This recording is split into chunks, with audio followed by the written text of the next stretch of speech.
안녕하세요. 35살 돌싱녀예요. 결혼 생활 3년 만에 이혼하고 이제 1년 됐지요. 추석을 보내다 보니 그때 일이 생각나 제 이야기 좀 해보려고요. 이혼을 결정하기까지 오랜 시간이 걸리진 않았습니다. 시댁 식구들은 물론이고 영원히 내 편이길 바랬던 남편마저 실은 상종 못할 인간이었다는 걸 깨닫게 되자 그때부턴 더는 한시도 같이 있을 수가 없었거든요. 시댁 10번 가면 친정은 겨우 한 번이나 가는 정도였는데도 조금만 서운한 기색을 내비치면 오히려 저더러 네 가족 내 가족 따진다고 치사하다는 사람들이었어요. 지금 생각해보면 그런데도 저는 왜 그걸 참고만 있었는지. 아무튼 남편과는 아주 우연한 기회로 알게 된 후 인연이 닿아 연애를 시작 결혼까지 한 케이스입니다. 저는 나고 자란 건 서울인데 서울이 여러 가지로 물가가 비싸잖아요. 그래서 과감하게 가게는 지방에 차렸습니다. 그리고 가게를 차리면서 집까지 한 동네에 장만을 했어요. 그런데 문제는 있는 돈 없는 돈 싹싹 긁어 야심차게 가게도 차리고 집도 장만했는데 얼마 안 가서부터 코로나로 난리가 난 거죠. 그래서 남편하고 결혼 이야기가 나왔을 때 아무리 머리를 굴려봐도 도무지 제가 뭘 해갈 수가 없겠는 거예요. 그래서 남편더러 내가 돈은 없고 집은 있으니 내 집에 들어와서 살라고 했습니다. 남편이 모아둔 돈은 일단 그냥 가지고 있다가 다음에 이사를 간다던가 어디 목돈 들어갈 일이 있을 때 쓰자면서요. 그런데 지금 생각해보면 제가 너무 단순했습니다. 매사 좋은 게 좋은 거다 하고 넘어간 것도 문제였고요. 특히 시댁이 한 동네에 있다는 걸 그땐 왜 그렇게 개의치 않았는지. 만약 시간을 돌릴 수만 있다면 그때의 제 자신을 몇 대라도 때려주고 싶은 심정이에요. 결혼 후에도 한동안 가게는 여전히 상황이 좋지가 않았습니다. 버는 것도 얼마 안 되었지만 그나마 가게 운영에 필요한 비용을 제외하고 나면 정말 얼마 남는 게 없었죠. 그러니까 하루는 남편이 저더러 가게에 투자할 게 있으면 투자하고 사람도 써가면서 장사하라고. 생활비 정도는 자기가 버는 돈으로 충당해도 된다면서 너무 신경 쓰지 말라나요? 그리고 그땐 그런 남편의 말이 얼마나 고마웠는지 몰라요. 그래도 내 생각해주는 건 이 사람밖에 없구나 싶었으니까요. 물론 지금에서야 곰곰이 생각해보면 그렇게 고마워할 일도 아니었는데 말이죠. 막말로 이유가 어찌됐건 저는 집이라도 들고 결혼했지. 남편은 돈 얼마 모아놓은 거 있다고. 그 이유 하나로 다른 건 아무것도 안 해오고 맨몸으로 장가를 왔으니까요. 그러니 어찌 보면 생활비 정도는 남편이 혼자 낼 수도 있는 거였는데 아무튼 그때는 이런 생각은 못하고 그저 남편에게 고마운 마음이었어요. 그리고 그 때문인지 언젠가부턴 남편한테 괜히 눈치가 보이고 미안했었죠. 그래서 남편이 주말마다 시댁에 같이 좀 가자고 하면 군말 없이 따라가곤 했는데 언제부턴가 다른 식구들은 다 노는데 저만 일을 하고 있더라고요. 그리고 나니까 가뜩이나 장사하느라 일주일에 하루밖에 못 쉬는데 그 하루를 왜 시댁에서 보내야 하는 건지 부당하단 생각이 드는 거예요. 그래서 남편한테 매주 주말마다 시댁에 가는 게 힘들다고 했습니다. 그랬더니 자고 오는 것도 아닌데 그게 왜 힘드냐는 거예요. 그래서 그러면 시댁에 가는 만큼 친정에도 한 번씩은 가자고 했더니 저희 친정은 너무 멀다면서 싫은 티를 대놓고 내는 게 아니겠어요? 그리고 이후로 몇 번의 언쟁 끝에 어쨌든 남편이 친정에 같이 가주기는 했습니다만 정말이지 하다못해 저희 부모님한테 말 한마디 먼저 거는 법이 없었어요. 그저 저희 어머니가 차려주는 밥 받아 처먹고 넋놓고 TV 보는 게 다였으니까요. 그리고 이후로도 두세 번 정도 저희 친정에만 가면 늘 그런 식으로 행동하는 남편을 보고 있자니 정 떨어진다는 말이 무슨 뜻인지 알겠더라고요. 그래서 그때부턴 속된 말로 이꼴저꼴 다 보기 싫어서 혼자 친정에 다녀오기 시작했습니다. 그랬더니 남편이 하루는 생활비를 운운하더라고요. 그래서 두말 않고 그때부턴 남편하고 똑같이 부담하기 시작했어요. 남편이 생활비라고 100만 원 내놓으면 저도 100만 원 내놓는 식으로요. 그리고 경제적으로 남편에게 미안한 마음이 사라지니 허구한 날 시댁에 가자는 남편의 요구도 당당히 거절할 수 있었죠. 아무튼 그러다 결정적인 사건이 벌어진 건 작년 추석이었습니다. 좋은 회사는 명절이면 돈을 준다던데 저희 남편은 늘 선물 세트를 받아오곤 했어요. 왜? 마트에서 파는 참치 세트 같은 거 말이죠. 그리고 작년엔 스팸이었어요. 퇴근한 남편이 명절 선물이라며 스팸 세트를 식탁 위에 올려놓는데 문득 지난해에도 스팸이었던 게 떠올랐습니다. 그래서 정말 별 생각 없이 올해도 또 스팸이네 하고 한마디 했거든요. 맹세코 어떤 아기도 없이 한 말이었어요. 그런데 어째선지 남편이 갑자기 열을 내면서는 너는 뭐 이런 거 받아올 때나 있냐며 짜증을 내대요. 받아오면 그냥 고맙다 하고 먹으면 될 것을 괜히 쓸데없는 소리를 한다면서요.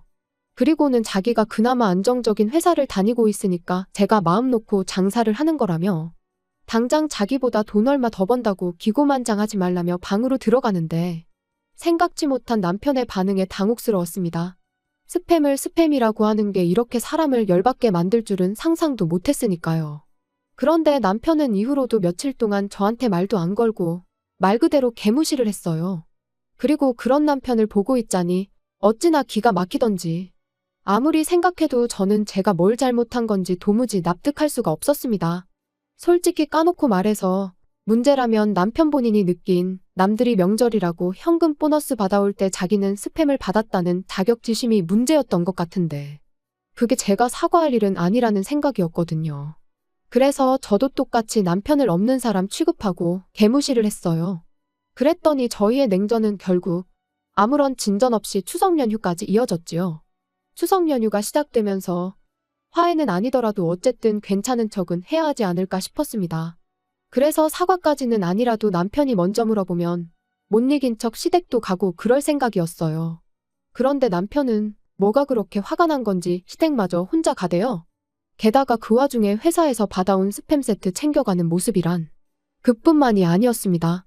기껏 현관 밖을 나서면서 한다는 말이 통보하듯 나 먼저 엄마 집에 가 있는다 였는데 아무리 생각해도 자기 먼저 어머님 댁에 가 있을 테니 너도 곧 따라오란 뜻으로밖에 들리지가 않았죠.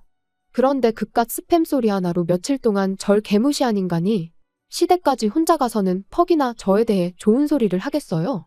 분명히 다 자기 편이다 생각하고 저만 정신 나간 여편네로 만들어 놓을 게 뻔했죠. 그런데 그런 자리에 제가 미쳤다고 뭐하러 가나요? 그래서 결국 시댁에 안 가고 저도 친정에 갔어요. 그랬더니 12시쯤 되자 남편한테 전화가 오대요. 어머니 아버지 식사하셔야 되는데 안 오고 뭐하냐며 작은 목소리로 속삭이듯 화를 내면서 말이죠. 어이가 없어서 설거지 해줄 사람 없다고 식사 못하는 건 아니지 않냐. 나는 지금 친정이니까 나 빼고 식사하시라 말하고 전화를 끊었습니다. 그리고 모처럼 정말 연휴다운 연휴를 보내고 집에 돌아왔지요. 집으로 돌아오고 바로 다음 날부터 다시 가게를 열었어요. 그리고 그날 저녁 거의 열흘 만에 남편에게 제가 말을 걸었네요. 화해하잔 건 아니었고 속 좀 긁어놓으려고요. 명절이 지나니까 단골로 자주 오는 손님분들이 명절 선물이라며 남편이 받아온 것 같은 선물 세트를 이것저것 가져다 주기 시작했습니다. 제 생각이 나서 사셨다는 분들도 계시고 안 먹는 건데 혹은 똑같은 게 너무 많이 들어와서 처치곤란인 상황이라 주신다는 분들도 계셨지만 이유가 뭐 중요한가요? 안정적인 직장에 다니는 남편이 잘 볼 수 있도록 식탁 위에 양손 가득 들고 온 선물 세트들을 올려놨어요.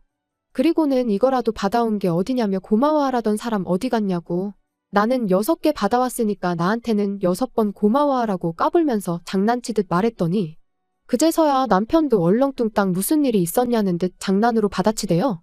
솔직히 괜히 긁어부스럼을 만드는 건 아닌가 싶어서 장난을 치면서도 조마조마했는데 실은 남편도 저랑 냉전 상태로 있는 게 편치만은 않았던 모양입니다. 그러니까 제가 먼저 슬쩍 내민 손을 반갑게 잡은 거였죠. 아무튼 아무리 꼴보기 싫은 남편이었어도 모처럼 얘기도 하고 장난도 치니 마음이 한결 편해지더라고요. 그래서 다음 날에 마음 좀 쓰겠다고 쓴 건데 이게 불씨가 돼서 남편과 이혼을 하게 될 줄은 몰랐네요. 다음 날 가게 문을 열었는데 정말 단골 중에서도 가장 오래된 단골분이 엄청난 선물을 가져다 주셨어요. 근처에 사시는 분으로 이런저런 이야기를 나누던 중 우연찮게 저희 친정어머니와 고향 친구신 걸 알게 되었고 그 뒤로 정말 매일같이 와주시는 분이지요. 아무튼 그분께서 오랜만에 고향에 갔다가 저랑 저희 어머니 생각이 나서 저희 선물을 사오셨다는 거예요. 그리고 그 선물은 한 세트에 좋기 30만 원은 넘겠다 싶은 고급 한우 세트였습니다. 주시면서 하시는 말씀이 하나는 저희 부부 구워 먹고 하나는 친정 부모님 가져다 드리라고요. 생각지도 못한 선물에 기분이 엄청 좋았습니다. 하지만 한편으론 딱 2개밖에 없으니까 시댁이 신경 쓰이긴 하대요. 가뜩이나 부부싸움 때문에 명절에 찾아뵙지 못한 것도 찝찝한 상황이었으니까요. 그래서 괜한 죄책감을 가져야 할 바엔 친정에 하나 시댁에 하나 이렇게 드리는 게 낫겠다는 결론을 내렸어요. 저희야 아무 때고 사 먹으면 되니까 문제 없겠다 싶었습니다. 고기는 신선한 게 제일이잖아요. 저는 일요일에도 가게 문을 열어야 했다 보니 하루라도 빨리 드려야겠다 싶어서 남편한테 부탁을 좀 했습니다. 지금 바로 출발해서 친정에 하나, 시댁에 하나 드리고 오라고요. 그리고는 원래는 친정어머니 고향 친구분이 사다 주신 거라 우리 집 거랑 친정 거 이렇게 두 개인데 우리 몫을 시부모님 드리는 거라고 생색도 한 번 냈지요. 그리고 얼마나 지났을까. 한 차례 손님이 빠져나가고 시계를 보니 지금쯤이면 친정 부모님이 고기를 받아서 드시고도 남았겠다 싶은 시간이었어요. 그래서 친정에 잘 받으셨냐고 전화를 했는데 어째서인지 친정어머니는 뭐 이런 걸 남편까지 부려먹어가며 보내느냐고 싫은 소리를 하시는 거예요. 신선할 때 빨리 구워 드시라고 남편한테 부탁한 거지. 내가 괜히 왜 그랬겠냐니까. 친정어머니께선 의아하다는 듯 요즘 통조림은 신선한 통조림도 나오냐는데 그리고 그제서야 알게 된 건 남편이 한우 세트가 아닌 스팸 세트를 주고 갔다는 사실이었습니다. 심지어 그마저도 열어보니까 어떻게 된 건지 두 캔이 비어 있었다면서요. 정말 화가 머리끝까지 차오르는 기분이었습니다. 그래서 그 길로 가게 문 닫고 시댁으로 향했어요. 제 인생에서 시댁 가까운 걸로 이득 본 건 그날이 처음이자 마지막이었죠. 아니나 다를까 시댁 현관 밖에서부터 소고기 냄새가 펄펄 풍겨왔습니다. 문 열고 들어가니 20인분은 좋게 됐을 그 많은 고기를 시부모님과 남편 셋이서 다 구워 처먹고는 배부르다고 몸도 제대로 가누지 못하며 바닥에 드러 누워 있더라고요. 남편한테 이게 뭐 하는 짓이냐 따졌더니 제가 자초한 일이랍니다. 세상 어느 며느리가 명절에 시댁을 안 가냐면서 시댁 무시하면 어떻게 되는지 자기가 저한테 참교육 해준 거라나요? 그리고는 뚫린 입이라고 덧붙이길 그래도 자기라도 되니까 스팸이라도 가져다 드린 거라며. 고기도 먹어본 사람이 먹는 거지. 장인 장모님이 한우를 언제 드셔보시기라도 했겠냐고. 그건 한우에 대한 예의가 아니라는데. 저 인간이 지가 지금 뭔 소리를 하는 건지 알고 짓거리는 건가 도대체 뭘 잘못 처먹었나 싶었어요. 게다가 자식이 말도 안 되는 개소리를 쏟아내는데 시부모님은 민망해 하시긴커녕 뭐가 그렇게 재밌는지 킥킥대면서 같이 웃고 계실 뿐이었지요. 그때 깨달았죠. 내가 인간도 못 되는 사람들하고 가정을 이루고 살고 있었구나 하는 사실을요. 고기 20인분 맛있게 드셨냐고. 이게 내가 아내로서 며느리로서 드리는 마지막 식사라고 생각하시라고만 간단히 말하고 시댁을 나왔습니다. 그랬더니 그제서야 분위기가 심각해진 걸 깨달았는지 남편이 집 밖으로 뛰쳐나와 장난친 건데 왜 그러냐며 절 잡대요. 그리곤 한다는 소리가 원래도 시부모님이 한우라면 환장을 해서 한 세트 가지고는 모자랄 것 같아서 두 세트 다 드린 거다라면서 저희 부모님은 나중에 맛집으로 모시고 가서 따로 사드릴 계획이었다는데 솔직히 그 말을 어떻게 믿나요? 어이가 없어서 개소리하지 말라며 남편 정강이를 한 대 걷어차버렸습니다. 그리곤 의학하며 다리를 부여잡고 나뒹구는 남편을 남겨둔 채 뒤돌아 걷기 시작했어요. 그랬더니 남편이 미안하다며 절뚝이며 쫓아오는데 고기 20인분을 셋이서 나눠 먹은 상황에 쓰레 빠시는 발로 뛰려니 숨이 찼는지 얼마 따라오지도 못하고 또다시 바닥에 주저앉아 버리대요. 하지만 그러던지 말던지 저는 그 길로 집으로 돌아와 매장에서 쓰는 업소용 대형 쓰레기 봉지에 눈에 보이는 남편 물건은 전부 다 쓸어담아 현관 밖에 내놨습니다. 현관 비밀번호도 바꿨고요. 그리고 1~2시간쯤 지났나 남편이 현관문을 두드리며 문 좀 열어보라고 얘기 좀 하자는데 현관문 밖에다 대고 나는 아까 말한 대로 월요일 되는 대로 이혼수속 밟기 시작할 거니 현관 밖 당신 짐이나 챙겨서 꺼지라고 했습니다. 그리고 한 번만 더 찾아오면 나도 당신 회사에 쫓아가서 똑같이 할 거라니까. 더는 집으로도 가게로도 찾아오지 않더라고요. 이후로 시부모님한테도 몇 번 전화가 오긴 했지만 딱 다 무시했고요. 그랬더니 결혼 초반에 생활비 어쩌고 하며 헛소리를 하대요. 그래서 너는 대신 내 집에 공짜로 얹혀 살지 않았냐. 나 그때 시댁에서 노비처럼 일한 건 생각 안 나냐 하니까 또 입국 다물고. 그래서 결국 별탈 없이 이혼했습니다. 사실 변호사님 말로는 소송으로 갔다가 재산분할 신청이 들어오면 골치가 아플지도 모른다고 했는데 남편이 지레 겁먹고 협의이혼에 동의해줘서 다행이었죠. 지금 생각해보면 저희 친정에서 싸가지 없게 행동하는 걸 처음 봤을 때 그때 정강이 걷어차고 이혼을 했었어야 되었던 거 아닌가 하는 생각도 듭니다. 하지만 이제 와서 후회해서 뭐 하겠나요? 이제라도 어쨌든 남남이 되었으니 다행이죠 뭐. 벌써 1년이 지난 일인데 어제 일처럼 생생해서 그냥 이렇게 사연으로 보내봤습니다.